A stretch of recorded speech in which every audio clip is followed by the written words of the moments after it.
I wanted to ask you this about belief before you move on from that. Is like, so it sounds like in a similar way, we grew up in very religious families, like very, very religious. And I remember one of the first, not arguments that I had with my mom, but it was it like shook my faith. Was I went to school and then they taught us about dinosaurs. And then I was like, I don't know, 7 years old, and they're like, dinosaurs, like these things are amazing. And then they're like, oh, and they were this many million years ago. And I was like, no.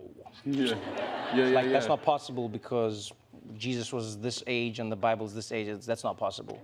And they're like, no. And then they, the teacher went through all the facts. And I was ready to fight. So I went home, and then I said to my mom, I was like, hey, I think we have a problem.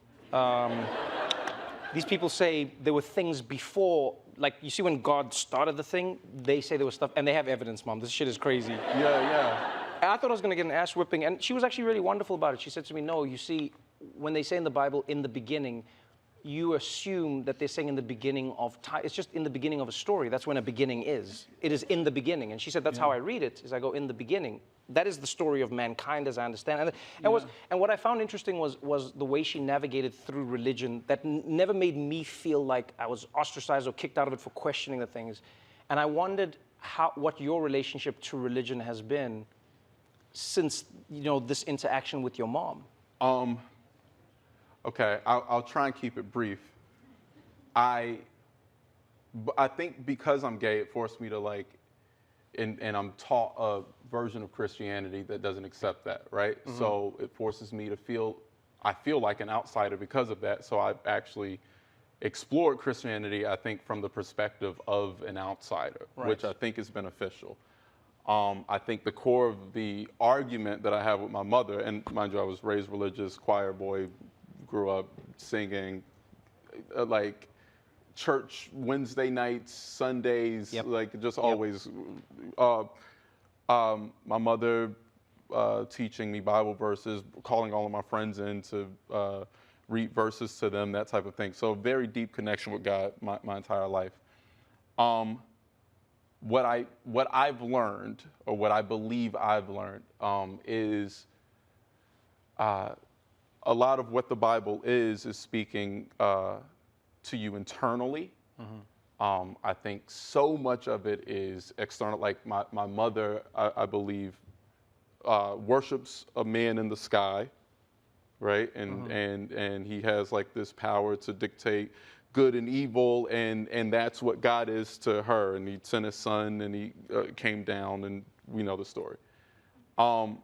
I accept it more so as the philosophy of self, like accepting your own power. I think where my mother would hate to hear me say this, but like I don't think it matters if anything in the Bible actually happened, if it's the literal sense or whatever. I think we get kind of hung up on the time period, and like it doesn't allow, like, and it's honestly, I'm not a scientist and I don't even care to begin.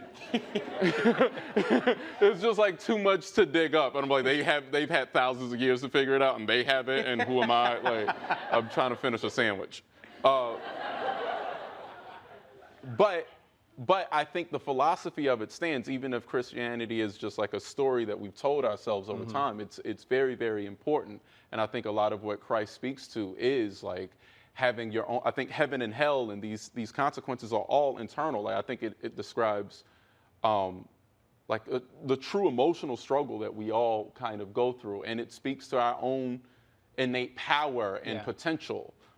But you have to internalize it, because it comes with it. Like when you get rid of the devil, essentially, in religion, like that imbues that responsibility on you. So now you're responsible for your own mistakes, and you're responsible, anyway, in the abridged version of it is that mine is more, I think, interior. At least I try to think of it as a philosophy more than anything just ritualistic. I hear what you're saying. And so that's been my interpretation. I like that. And then imagine if I reached the punchline. Jerrod Carmichael, everybody, one more time.